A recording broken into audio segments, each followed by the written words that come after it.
What's going on, everyone? John Matrix here. So we've looked at Warhammer Space Marines Legions in a nutshell, and we looked at the Warhammer, all the factions of Warhammer 40k, parts 1 and parts 2 by Bricky. And now we're going to take a look at his What is Warhammer 40,000 timeline of the 40k lore. I've gotten a few requests to take a look at this video. Yeah, let's just jump right into it. I guess we're going to get into more of the lore of, you know, where a lot of these events took place in the timeline of 40k. And I guess, you know, hopefully he'll explain, you know, how things started and, you know, how it started, how it's going kind of situation. So let's get on in it. In the grim darkness of the 41st millennium exists the Empire of Man, a backwards carcass of an empire comprised of many devoted forces, gigantic robot knights, religious machine cultists, and incredibly heavily armored women, most likely with sweltering abs. And one must know what those abs taste like. Jesus. I love the Metal Gear Solid music here. This is Phantom Pain theme, I think. My Gamer Supps flavor is here. Sweet Poggers. Six-pack has arrived. A delicious and refreshing cherry pineapple blend. Play the sound. Oh, yes, Lord. my Bricky's official Gamer Supps flavor is here. Sweet six-pack, not only in regular energy mode, but also in caffeine-free. The cherry pineapple flavor is not the kind of flavor that just smacks you in the face. Cherry pineapple, huh? It is refreshing, and it's one of those things where you sip it and you go, not bad. And next thing you know, you are having your 4th refill the same day. And it is available now. Link in the description. There you go. Use code Bricky for 10% off your entire order. Get the description. Not just for this, but give for her a everything shot. you buy. And I'm not dumb. If you buy any of these tubs, regular, caffeine-free of my sweet six-pack flavor, you will get a Muscle Girl 32-ounce shaker. There you go. Completely get the Muscle Mommy shaker. There are only a couple thousand of those shakers, so get it while supplies lasts. I cannot believe we finally have this, but I told everyone, like, once you find out the flavor, you'll be like, yeah, that tracks, and damn straight does it track. Sweet six-pack available now. Code Bricky, link in the description. The sweet sound of him drinking. Anyway, on to what we're here for. The age of knowledge and enlightenment has ended. The age of darkness has begun.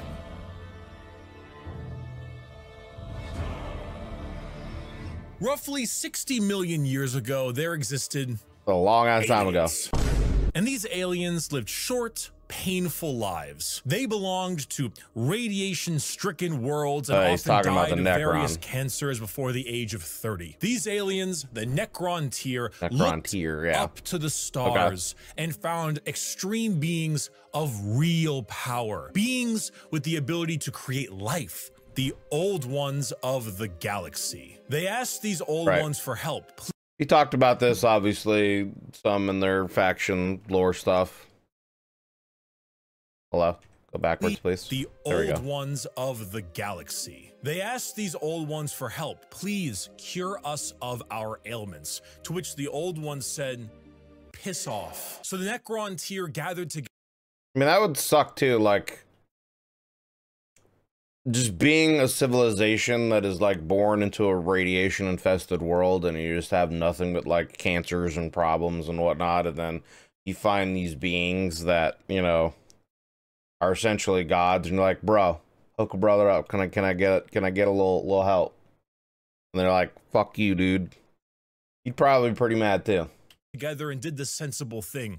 They declared war upon these old beings and were promptly beaten into the dirt back to their short, painful lives. In the world of Warhammer, there is a hell. This hell is not like you and I know it. It's more of an afterlife, a place where dead souls end up. This place has many names: the Empyrean, the Sea of Souls, the I guess that is also kind of a question that I have too, is like way back when, during, you know, the Necrontyr times and the War of Heaven and whatnot, like what was going on with the Chaos Gods and the demons? Like, did they get involved in any of that? You know, like why was that something that they didn't have to deal with back then? Were they just so powerful that they were able to stave them off and they didn't, you know, have to do anything with the warp that could cause incursions from, you know, demons? Let me know about that if you guys know any of the answers to that. That's something that I've always kind of been interested in, because it seems like chaos demons and the stuff with chaos has really only been a thing since, you know, man has come around and they've had to use the warp to travel. As far as I know in the lore, anyway. I mean, I'm still just learning this stuff, so maybe that is something that they've been around for a lot longer and have had, you know, other issues with other races. The other races have just been able to deal with it better. This place has many names: the Empyrean, the Sea of Souls, the Immaterium, and the Ether. But mostly, we just call it the Warp.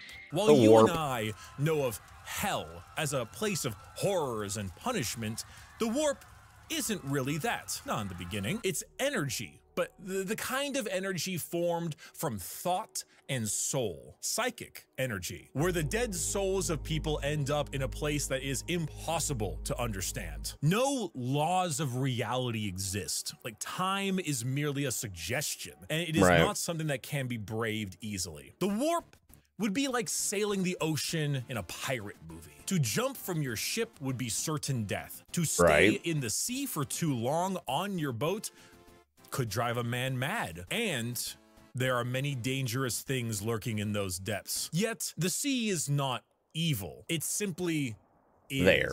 The force of nature. Mostly. There are more malevolent beings in those waters, areas that you do not sail towards. This would be known as the realm of chaos. The realm of chaos exists in the warp as a special area led by 3 chaos gods. Khorne, the god of combat, murder, and slaughter, with a pile of skulls taken in his name. Tzeentch, god of change, mystery, and deceit, a confusing paradox of Lovecraft god, schemes, and sorceries. And Nurgle, god of rot, the chunky boy, pestilence, and Genshin impact. All things rot in the end. And Grandfather Nurgle is waiting for you with open arms. These gods ruled their respective realm in the warp, sending their many followers against each other in the great game to be the most powerful of all the gods. So the warp exists. Hell, I like the Will Smith pose he's doing here, is real, parallel to our galaxy, with the realm of chaos and its gods fighting for control. But there are also gods of real space, gods of the normal world too. They're the normie world, Catan, and they eat stars. Do you think God stays in heaven because he too lives in fear of what he's created? These star gods saw the plight of our poor Necrontyr and how the old ones cast them aside and said, you know what?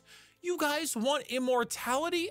Oh, we will make it happen. We got all the immortality, bro. Of real space. We can give you a cure. So then they ate all their souls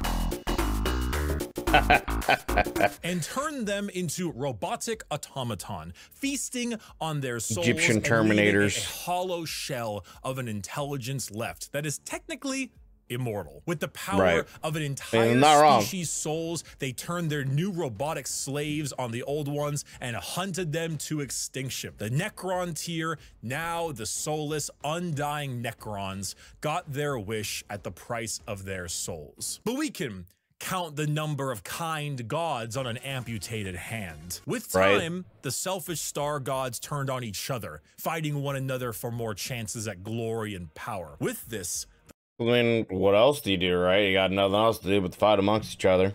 On each other, fighting one another for more chances at glory and power. With this, the leader of the Necrons, Zarek, the Silent King, the man who doomed his species when he accepted this deal, waited, planned, bide his time until he seized the perfect moment and turned his legions of undead citizens against the star gods. Gods cannot be killed, but they can be broken. So Zarek broke the star gods into thousands of pieces and locked them away in vaults, taking their free will away as they did to them, and sealed them away as basically Pokemon to be used as weapons in the future. Who's that Pokemon? It's Pikachu!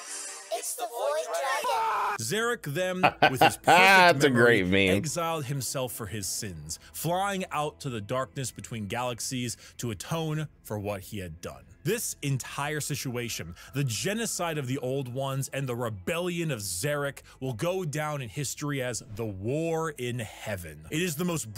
And that's like the first like real major event in the 40K, you know, universe, right? Is this War in Heaven. There really wasn't like anything like major before then, you know. I guess because like what the Chaos Gods have always been there, right? They've always just been a part of the universe since the universe's creation, as far as anyone knows, right? So there's no, I guess there's no like lore story behind how they got birthed. It's just, you know, the universe was created and they're there, or they were even there before the universe's creation, something like that, I would assume.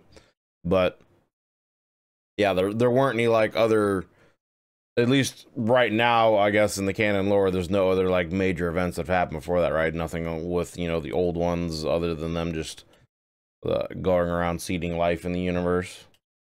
Of Zarek will go down in history as the War in Heaven. It is the most brutal war the galaxy has ever seen and ever will see. This was a conflict that took an entire galaxy-spanning species and pitted them against gods that ate stars. The Necrons, rather crippled from, you know, the War in Heaven, decide to go to sleep in gigantic little nappy poo, you know, as one does, planets until the upstart species of the galaxy died out. And so turns out, when you have a war that lasts tens, hundreds of thousands of years and involves the genociding of multiple species, the Old Ones of the galaxy, and the consumption of souls from an entire race, the warp gets a little wacky. You know, as one does, you know. And it was nice and calm. Korn is over there splashing about, so you don't really go in that direction. Nurgle has explosive diarrhea, so you don't really go in that direction either. But you can still kind of get in the pool. The pool's still fine. Turns out, when you add a couple trillion souls to that kiddie pool, it'll make the waves a little more turbulent. And turns out, a lot of them like to pick a side, Nurgle, Tzeentch, or Korn. So the once calmer warp, the once relaxing kiddie pool, has now been bloated. A million years of war will certainly make Korn, god of murder and slaughter, more powerful. A little stronger. Million years of war will probably make Tzeentch, god of deception and change, a little more powerful. And good God, a million years of war will make Nurgle, god of decay, oh, just the tiniest bit more powerful. Now, entering that kiddie pool is no longer fun, it's dangerous. The warp is now a problem. Hell is resembling hell a lot closer to what we imagined it originally. The Sea of Souls and the Realm of Chaos are now... That's a pretty cool looking picture. The artwork for 40K is like on another level, man. It's so good. To what we imagined it originally. The Sea of Souls and the Realm of Chaos are now intertwined. So who else to brave the galaxy than a species that won't need to deal with that? Yeah. Must be nice.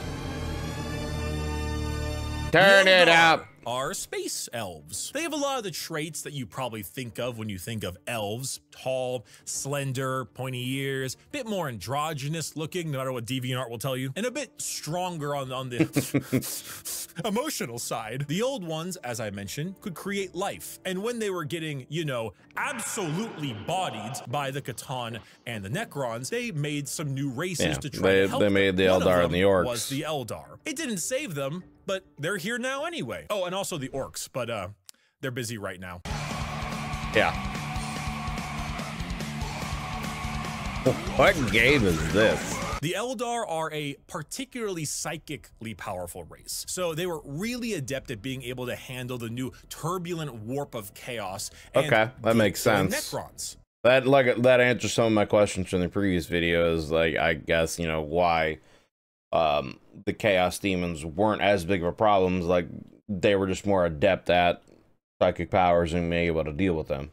That makes sense. Hence why they went to sleep. Being psychically gifted is basically like being a wizard, but you get your wizard powers from hell. This is called being a psyker. And basically, if you want to do cool wizard shit like lightning from your hands or reading someone's mind, you can do that, but you siphon the energy to do that from the warp. Luckily, the Eldar are very good at handling this without too many negative effects because, you know, summoning power from the Sea of Souls with the new Chaos friends can be a bit of an issue. But I would think it would be a little taxing, you know, a little risk reward. And also awful about Warhammer is that most developed species travel long, faster than light distances by going through that warp. They create a tear in reality to unreality and move through it. Faster than light travel?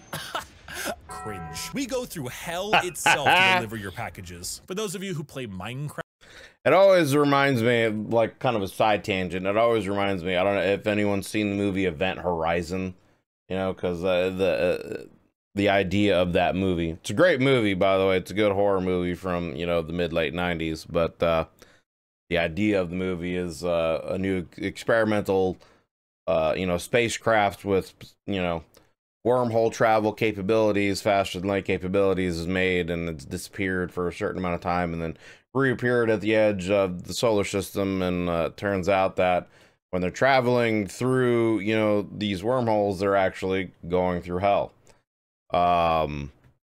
So the idea of the warp, you know, it makes me wonder, did, you know, the writers of Event Horizon, did they get some of the ideas, you know, from 40K, or I would assume, I think 40K stuff was around like before then, right? I don't know when the 40K like stuff really started, but yeah, it always made me wonder about that. Cringe. We go through hell itself to deliver your packages. For those of you who play Minecraft, you know how the Nether is like a pocket dimension? So moving 10 spaces in the Nether is actually moving something like 1,000 in the real world. That's basically what warp travel is. Just much like in the Nether, there are a lot of things that want to kill you. A lot of bad stuff. Found a way to do so in between realities. Not regular reality, not the warp, something else. A purgatory of sorts. A fabricated psychic realm that allowed them to travel without fearing the negative effects of the warp.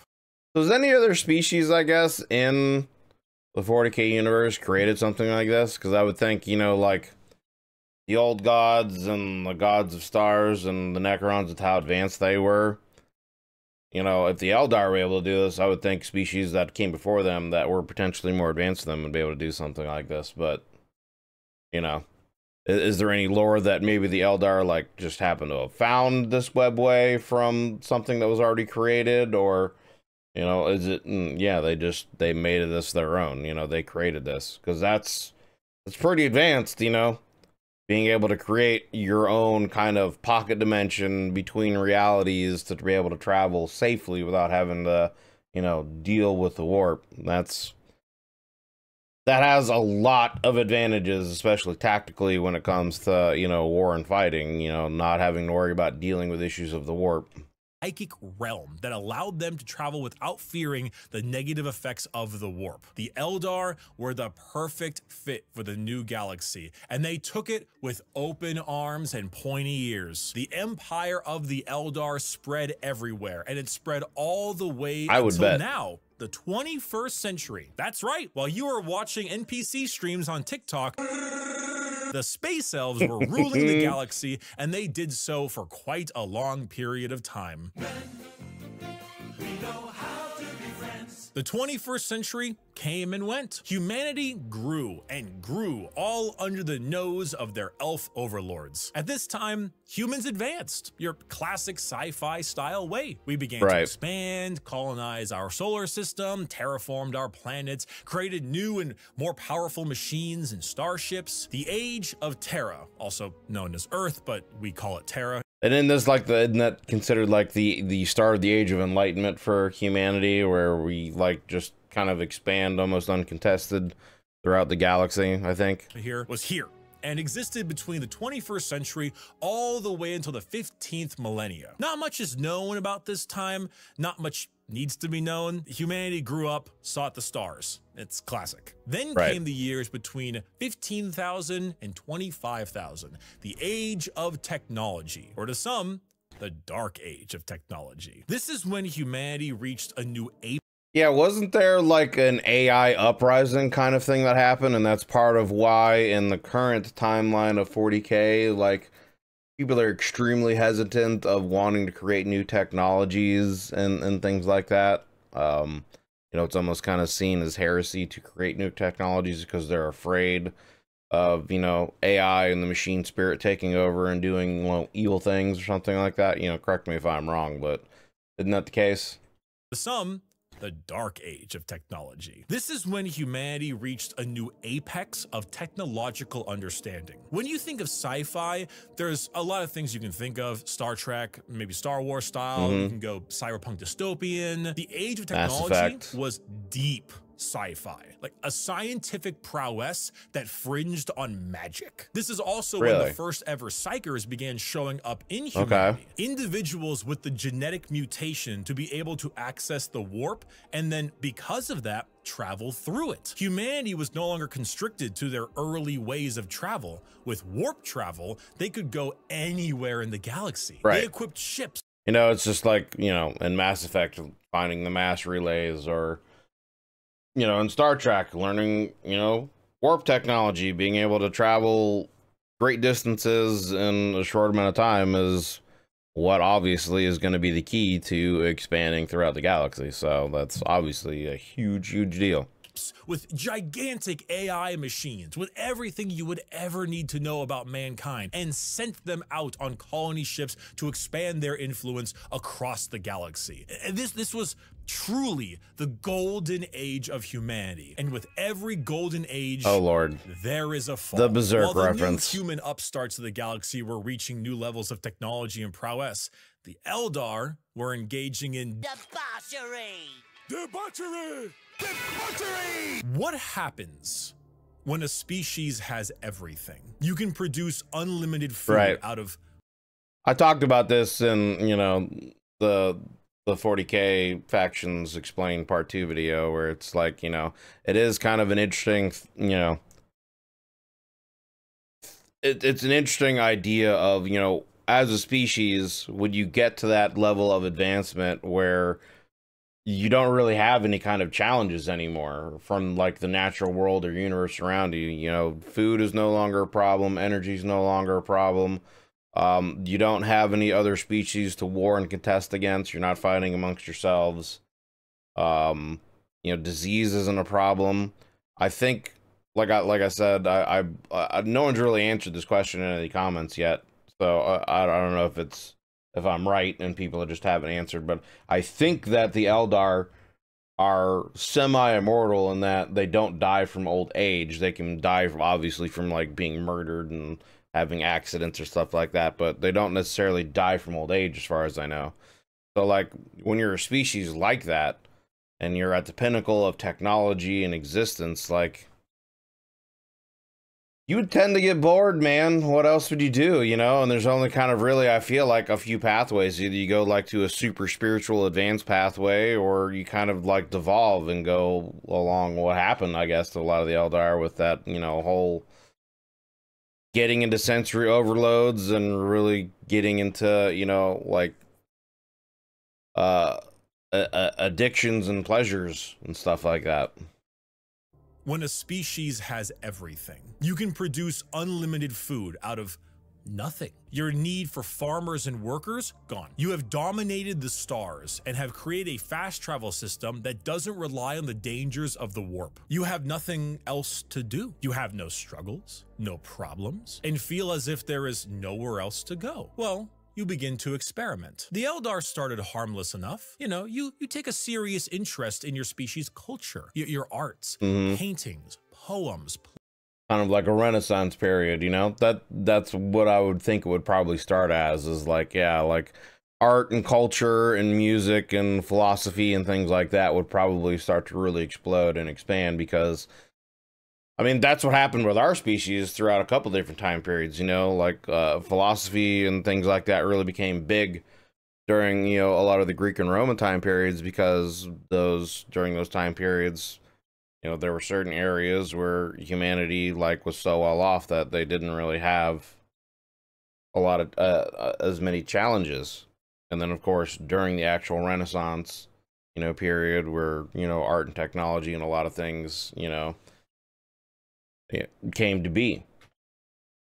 So I would think it would happen logically similarly to, you know, and the Eldar and any of these other species. Serious interest in your species' culture, your arts, paintings, poems, plays. These are Eldar, elves. Remember, their emotions are heightened, more powerful than us humans. So your plays get louder. They start to push on the limits of your hearing ability. Your music becomes different, more deranged. It pushes the boundaries of what is art. The visual spectacle of art becomes more bizarre, more delusional, more eccentric. And let's not forget a very important sense. Touch. Pornography is one thing. I'm a virgin. Brothels is another. What if they all mixed? What if your brothels were part of your art and music? And what if those became more deranged? The boundaries of debauchery were not just met, but shattered. Next thing you know, murder is commonplace and often mixed with the art, music, and sex. Pain is a common byproduct of entertainment. Whatever sensation you can have must be increased, must be enhanced, must be taken to the limits. The Eldar Empire slipped into a nightmarish realm of debauchery and excess, with the worst of it taking place in a city in the Webway, a black market for these kinds of heinous acts known as Kamara. Some Eldar saw the writing on the wall, saw what was happening to their species and how far they had slipped. So they boarded continent-sized starships called craft worlds. Still boggles my mind the idea of starships that are continent-sized. Like, you know, like, let me just take the continent of Africa and we're just gonna lift off and go out into, you know, the galaxy with the room for potentially hundreds of millions of people. Like, there's multiples of them. That's just insane. Far they had slipped. So they boarded continent-sized starships called craft worlds and left their empire, seeking a more enlightened, calmer existence among their peers. Some, those in Kamara, pushed it to even greater heights, relishing the pain and torment they inflicted on those around them. All during this, the warp, the yin to the yang of the world, was fed by these emotions, by fucking around and finding out of the Eldar. That's the theme of 40K. Taken in these depraved acts on a galactic scale, and just like that, Eldar ended. Slaanesh, the fourth chaos god, was birthed into existence and consumed the souls of 90% of the Eldar population. That to me too is insane. I mean, just in an instant, like a literal instant, 90% of your race is destroyed and their souls have been consumed by some new demon that you've created from your own fuckery. Like, man, like just the idea, the thought of like seeing that in like a movie or a show or something like that, seeing that event, how it would transpire.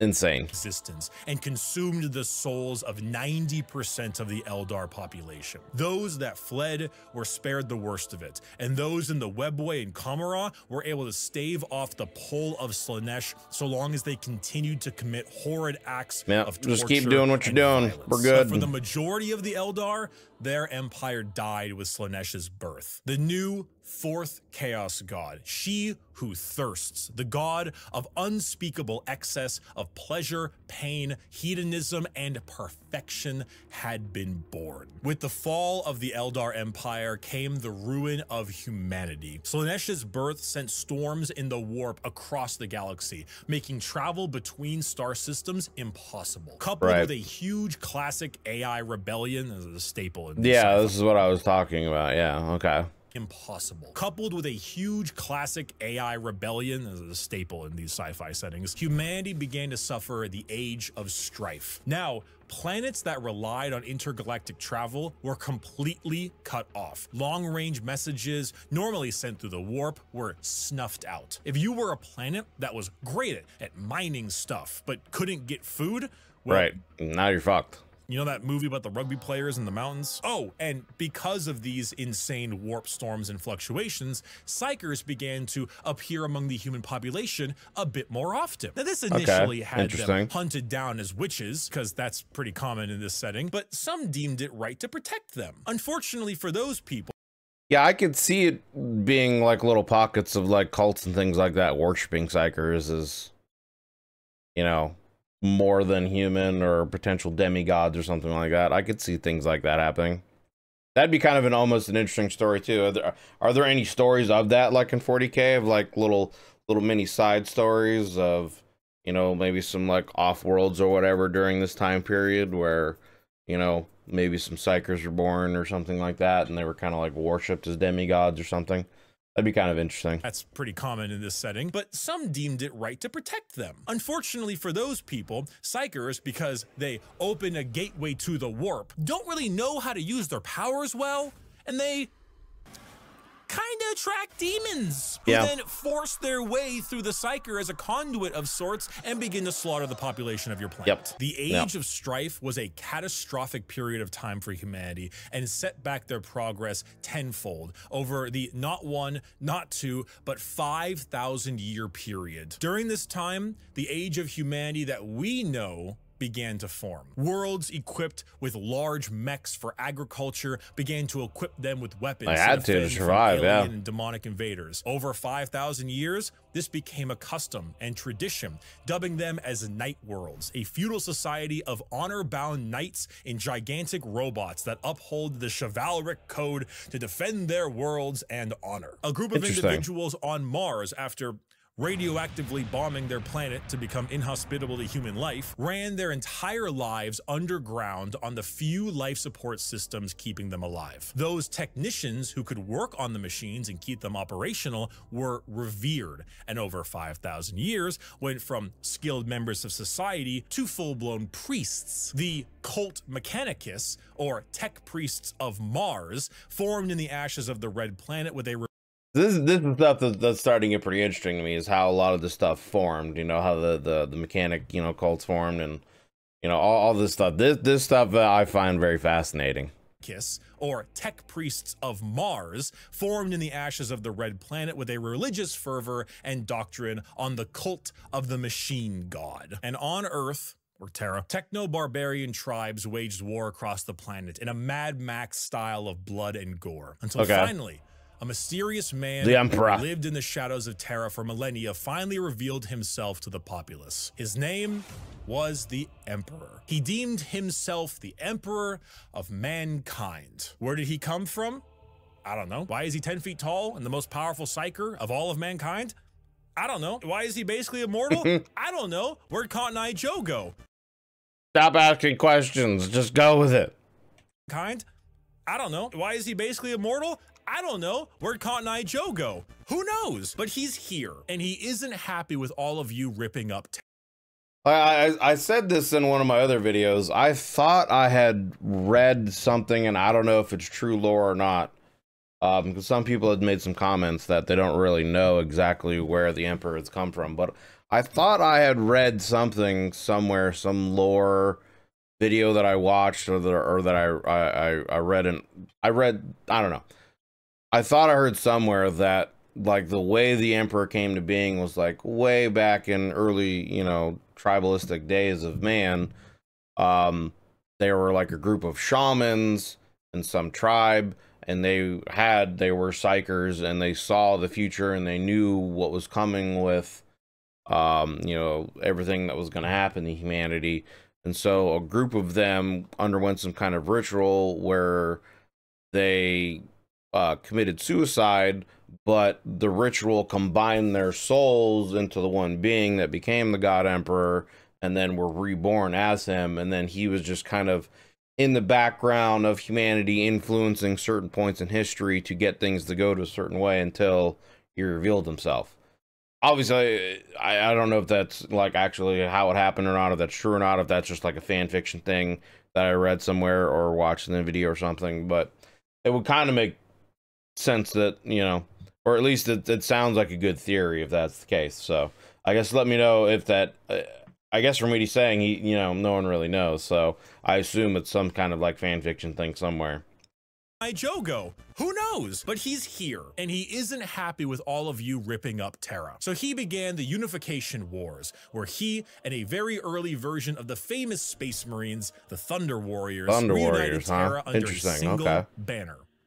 With blood. Then, after taking over Earth, how it always he happens. reunited the Thunder Warriors into the fucking dirt. This is where we get the Imperium of Man, also known as the Imperium. The new faction headed by the Emperor of Mankind, with a treaty signed with the Cult Mechanicus on Mars to spread out and reunite humanity after the catastrophic Age of Strife. But first, the Emperor is going to need some smaller versions of himself. 20 of them. 18 to be exact. Of them. I meant gene-crafted sons I of the strongest human to ever live. All of them possess unparalleled strategic power, intelligence, formidable strength and size. A real powerful force to unite humanity and stop the chaos of the current galaxy. Speaking of chaos, you ever seen that image of that guy? It's like throwing the baby like a basketball. It's about what happened. The Chaos Gods intervened and grabbed the 18 Primarch gestation pods and yeeted them across the galaxy at a whim, everywhere they could possibly go. A galactic game of keep away. So the Emperor had to get them back. So begins...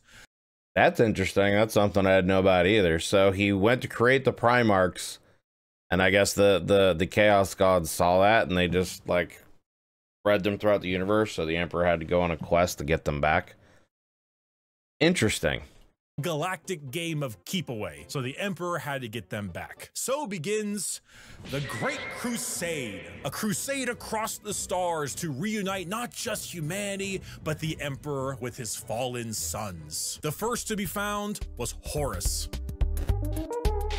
one of the strongest and most noble sons. The Emperor carried with him a legion of newly crafted warriors with genetic material made from their Primarch father. These are the newly made Space Marines. For Horus, his were the Luna Wolves. And as the Emperor continued on his great crusade, he found more and more of his sons, reuniting them with their individual Space Marine legions. Leman Russ, the cunning hunter with the Space Wolves. Rogel Dorm, the Phalanx. Space Wolves are a faction that I would be interested in playing as. The Barbarian, the very angry with his World Eaters. Fulgrim, the Perfect, with his Emperor's children. And Jagatai Khan, the Swift, the Stoic, and his white scars. Those were just some of the 18, and one by one his lost Primarch sons were returned to him, and their Space Marine legions returned to them. The Great Crusade saw humanity once again reconquer the stars, returning worlds of humanity back to the Imperium and killing any and all who stood against their noble crusade. But in the years of the 31st millennia, treachery would break this all apart. Yeah. We don't know what we did. Horus, the Emperor's most beloved and favored sons, named War Master for the Crusade, succumbed to the power of chaos and daddy issues, all because of that bastard Erebus. Yo, fuck Erebus. Slowly, Horus would become corrupted, turning the Emperor's sons against him. This begins the most pivotal moment in our story, and the one that has like 50 books written about it, the Horus Heresy. 9 of the 18 Primarchs turned against the Emperor, and the following years were a bloody battle for the throne. I mean, yeah, you know, massive civil war, I would, you know, on a galactic scale. I could only imagine. That's definitely, like, I'm looking forward to diving into a lot of these books. I'm trying to figure out where I should start, because that's something that I want to do. I'm also thinking about how I want to... I'm also thinking about how I want to incorporate, you know, some of that stuff into, you know, doing this here on YouTube with, you know, reading. I'm trying to figure out what I want to do. I might start like kind of a book club thing. I don't know. We'll see. But yeah, I'm trying to figure out where to start as far as, you know, some of these books go and start getting into this, because I definitely want to read a lot of this stuff and get more into it. Marks turned against the Emperor, and the following years were a bloody battle for the throne of Terra. The Emperor originally was working on a special webway project, just like the Eldar, to make faster-than-light travel significantly easier and safer, really improve humanity to allow them to conquer the stars without the risk of the warp. Well, this big red idiot... That would have been something, you know, imagine if he'd succeeded. Imagine if he'd succeeded, and I'm curious if it would have been tapping into the webway that already existed, the Eldar created, and he would just be, you know, using what they had, or would he be creating his own other pocket dimension that's separate? Because, I mean, again, like, not having to deal with chaos demons and traveling through the warp, you know, while keeping interstellar travel would be a huge advantage. And I guess also eventually an advantage with the Tyranids, because the Tyranids, you know, from what he was saying in a previous video, can shut off the warp. So, I mean, yeah, that would have been massive. It'd be interesting to see how things would have changed had he succeeded. To allow them to conquer the stars without the risk of the warp. Well, this big red idiot named Magnus kind of blew a hole into that. Literally and figuratively. So Big E over there is stuck on a gigantic golden throne, holding back the oncoming rush of demons and powering the Astronomicon. Basically a big North Star for people who are sailing in the warp to help them navigate. The Horus Heresy saw many loyalist and traitor legions pitted against each other in a bloody war until it reached Terra itself. Horus, unable to break through the lines and with time running out, made a gambit and opened his ship up to be boarded. The Emperor took this challenge, quickly allowing someone else to take control of the throne as he teleported his way onto Horus's flagship, the Vengeful Spirit. The Emperor, unable to truly kill his most beloved son, changed his mind right quick when Horus strangled the life out of his other son, Sanguinius. Oh no! I'm sure you've seen this image at some point. The Emperor then said, "I'm not gonna sugarcoat it," and proceeded to psychically blast Horus into complete oblivion, killing not only his body, but also his soul. Jesus. Man fucked it around and found out. Horribly wounded from this duel, the Emperor is returned to the Golden Throne in order to keep the demons at bay and power the Astronomicon, because without it, humanity would be flying blind. There he sits, slowly dying from his wounds and the strain of powering the Golden Throne. The only thing keeping him alive is feeding upon the souls of 1,000 psychers every single day. And like, I wonder, I would assume that most of them would volunteer that because it's for the benefit of humanity. You know, I would assume a lot of those people would voluntarily give their lives and their souls to the Emperor because that's what they believe in, you know. But obviously, I'm sure there's some that don't want to do that and are forced into it, but that's just, it's so crazy. Souls of 1,000 psychers every single day. This was 10,000 years ago. We are now in the 41st millennium, modern day. Warhammer 40,000.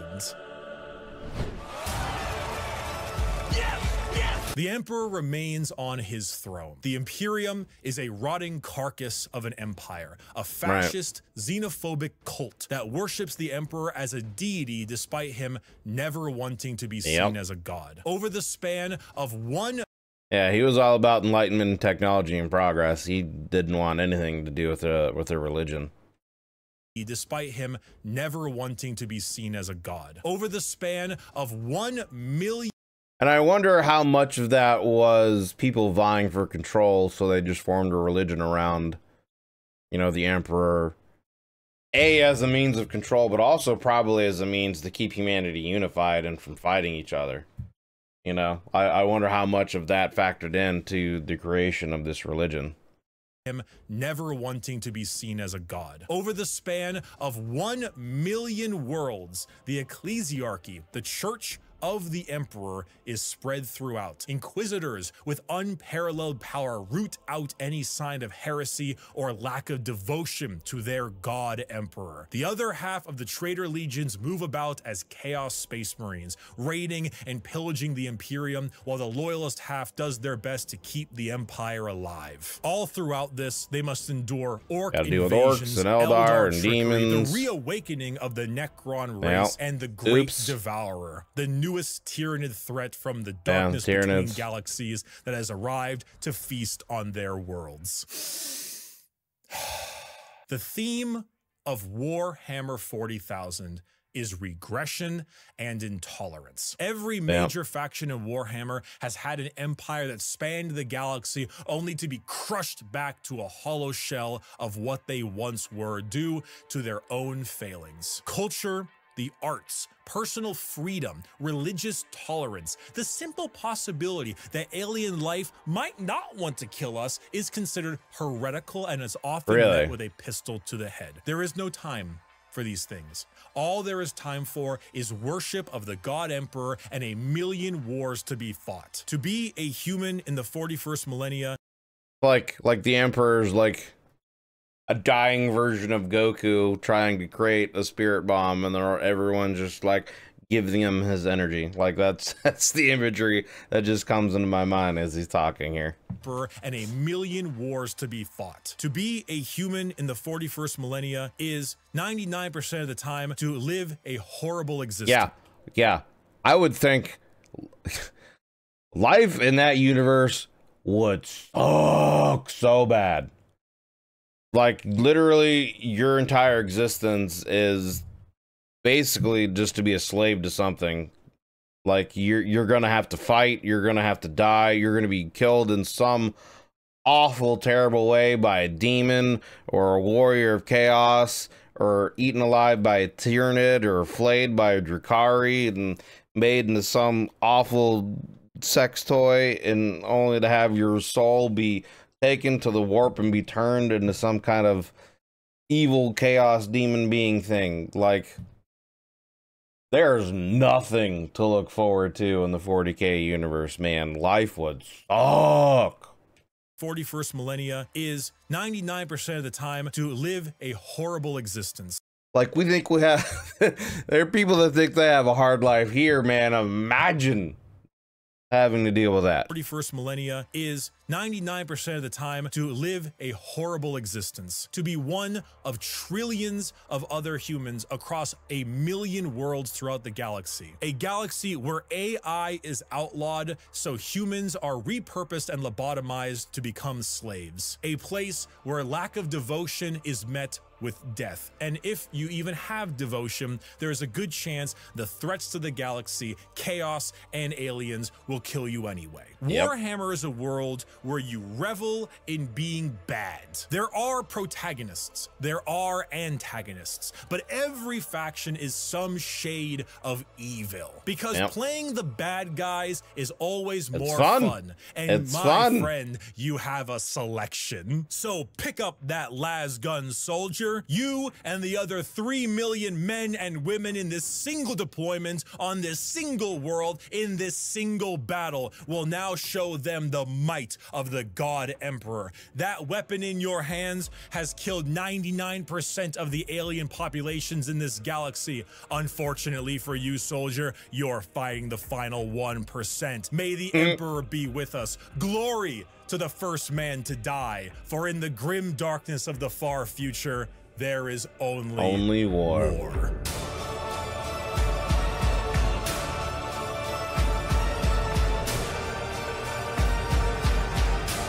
Oh, man. All right, well, sorry about that. Apparently my OBS crashed there, but luckily we're at the end of the we're at the end of the video. So I'm gonna go back. We'll probably go back a couple minutes here and start it up again, and just want to make sure there wasn't anything at the very end of the video here that I missed. Let's just start it back up. Emperor, that weapon in your hands has killed 99% of the alien populations in this galaxy. Unfortunately for you, soldier, you're fighting the final 1%. May the Emperor be with us. Glory to the first man to die, for in the grim darkness of the far future, there is only war.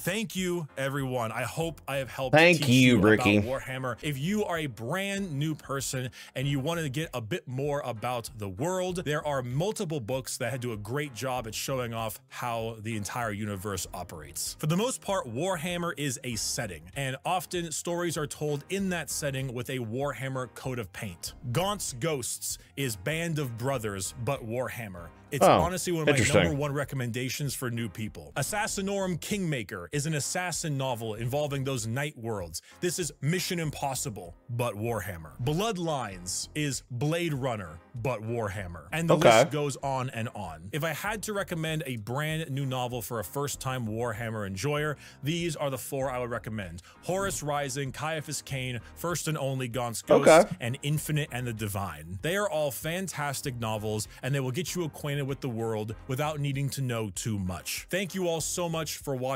Okay, well, that's probably where I'll start then. I'll probably look at the Horus Rising one first and maybe go through those books and see, you know, go from there. And then, like I said, I kind of want to figure out, you know, reading through those books, I want to incorporate some of that into the YouTube content that I make.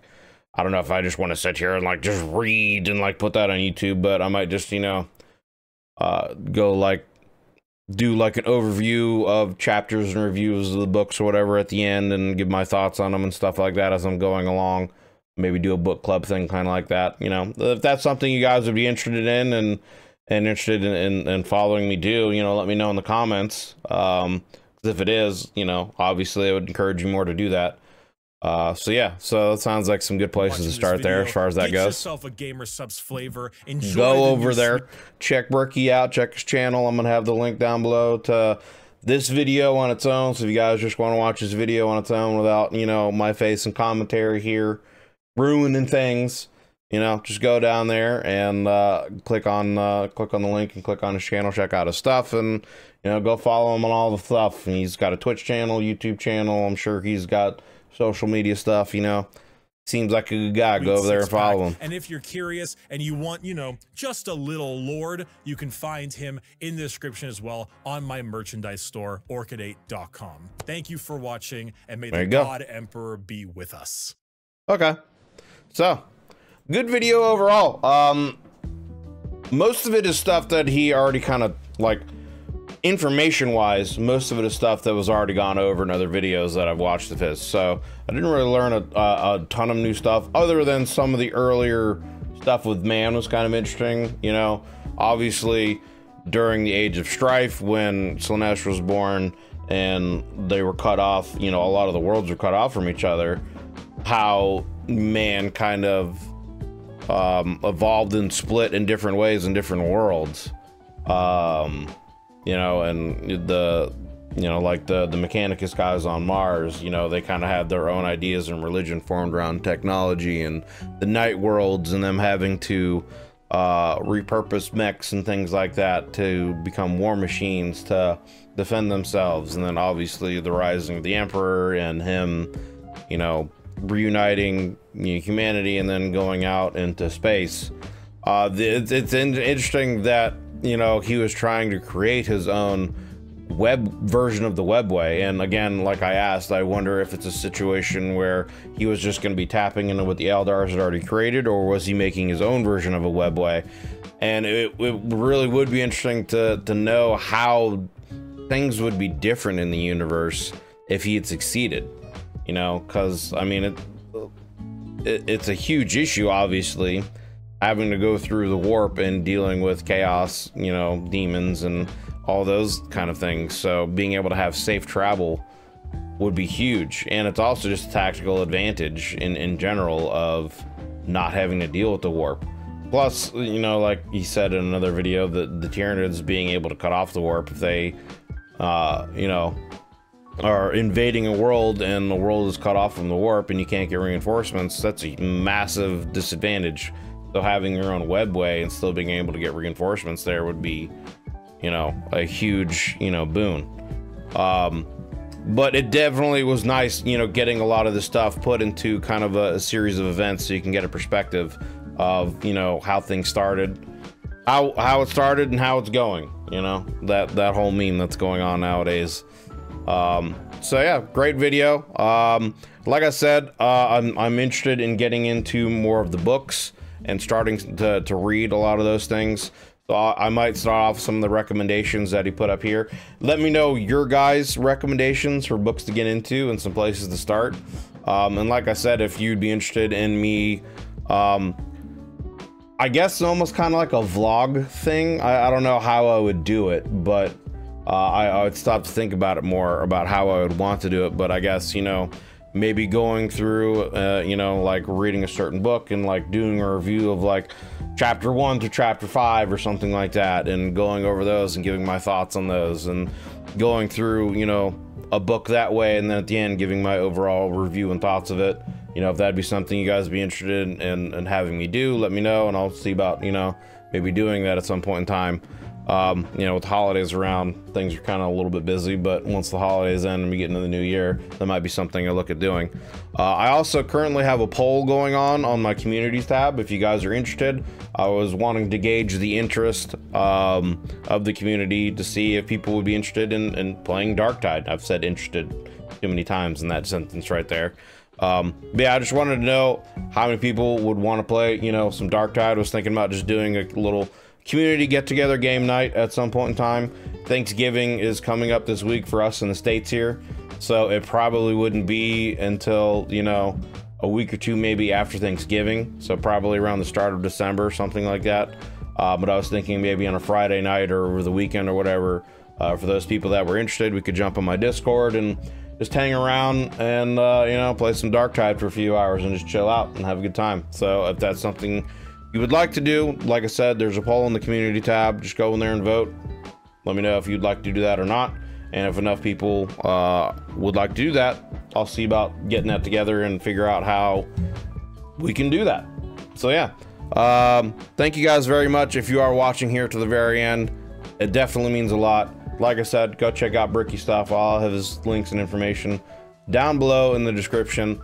And yeah, I really appreciate all the love lately for the Warhammer stuff I've been putting out on the channel. It means a lot, and I'm glad you guys are enjoying it, and I'll keep doing my best to put out some content you guys are enjoying. So thank you very much. I hope whenever you're watching this, you're having yourself a wonderful day, and I'll see you guys on the next one. Have a good one, everyone.